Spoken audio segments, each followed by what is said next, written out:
अस्सलाम वालेकुम स्टूडेंट्स। आज मैं एक यूनिक सी चीज़ डिफ़ाइन कर रहा हूँ। ये बड़ी इंपॉर्टेंट है। बाज़ दफ़ा कास्टिव वर्ब्स तो मैं डिफ़ाइन कर चुका हूँ अपने यूट्यूब चैनल पर, जिसमें गेट, लेट, मेक, हैव आता है जब आप काम करते नहीं और करवाते हैं। ये तो एक सिनेरियो है। फिर उसमें मैंने डिफ़ाइन किया हुआ है कि गेट किधर आना है, लेट किधर आना है, मेक किधर आना है, हैव किधर आना है, फिर वो पूरा एक सिचुएशन।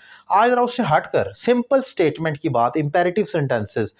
जब आप कहते हैं पानी पियो, सिंपल ड्रिंक वाटर। दरवाज़ा खोलो, ओपन द डोर।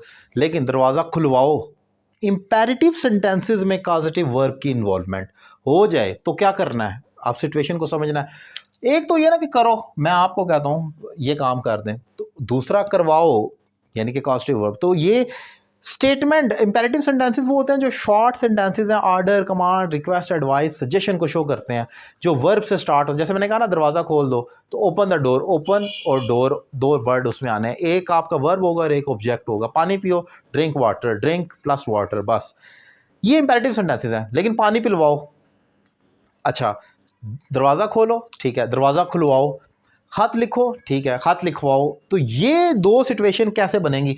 तो ये देखें जी, लिखो, राइट इट, ये तो होगा ये लिखो, या कोई भी चीज़ है, खत लिखो, राइट इट, या write a letter, write it. लेकिन अगर उसको लिखवाना है तो उसके साथ get plus third form, get it, get plus object कर दें, जो भी ऑब्जेक्ट है फिक्रे में, गेट प्लस ऑब्जेक्ट और उसके साथ पास्ट पार्टिसिपल एडजेक्टिव यानी कि वर्ब की third form. In other way मैं ये कह सकता हूँ, चले मैं इधर स्ट्रक्चर लिख देता हूँ, gate plus object plus third form. क्योंकि कई स्टूडेंट कहते हैं कि हमने लिखना, और ऑब्वियसली बहुत बड़ी तादाद लिखती है, मुझे तो खुद बड़ी खुशी और हैरत भी होती है। कई दफ़ा मुझे स्टूडेंट्स पिक्चर सेंड करते हैं, लेक्चर्स जो मेरे लिखते हैं, तो यकीन करें कि कभी कभी बड़ी हैरत होती है और खुशगवार हैरत होती है कि इंसान को नहीं मालूम होता। अभी मुझे नहीं मालूम होता, मैं तो बोल रहा हूँ, मुझे शौक़ है पढ़ाने का, समझाने का, मुझे लगता है मैं अच्छा समझा सकता हूँ, तो मुझे नहीं मालूम होता। मैंने एक लेक्चर, एक मतलब एक चीज़ बोल कर बता दी, अब मुझे लगेगा बस ठीक है बोल दिया, समझा दी। लेकिन सिंध में, पंजाब में कई ऐसे गांव देहात हैं जहां पर लोग क्लासेस नहीं अटेंड कर रहे होते, फीस नहीं दे सकते, दूर नहीं जा सकते। कई फीमेल स्टूडेंट्स हैं जिनको इजाज़त नहीं है पढ़ने के लिए, घर में बैठ कर ही पढ़ती हैं। वो क्या करती हैं, उन्होंने इतने मेरे जो लेक्चर, जो मैं मुंह के लफ्ज़ बोल रहा हूँ, मेरे लिखे बोले हुए लफ्ज़ों को कॉपी पर उतार कर लोग पिक्चर सेंड करें। मुझे लगता है वो अमेजिंग, मतलब मैं इतना फेमस हूँ, मुझे नहीं लगता। मुझे लगता है आम सा मतलब बंदा हूँ, मैं तो बोलता रहता हूँ, सब किसी को समझ आती है, किसी को नहीं आती।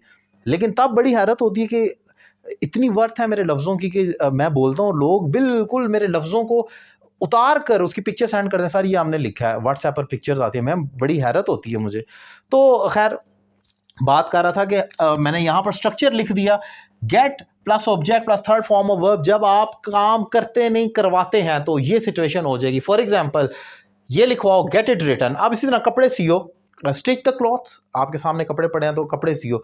लेकिन अगर सिलवाना है तो मैं कहूँगा गेट इट स्टिच्ड, कपड़े सिलवाओ। तो इंपॉर्टेंट पॉइंट जो मैंने डिफाइन किया कि कोई काम करो और करवाओ में क्या फ़र्क हो सकता है, जो मैंने यहाँ पर डिफाइन किया, ये एक इंपॉर्टेंट स्ट्रक्चर है। जब आपने करना है तो वो इंपेरेटिव है, लेकिन अगर करवाना है तो get it plus third form of verb हो जाएगी।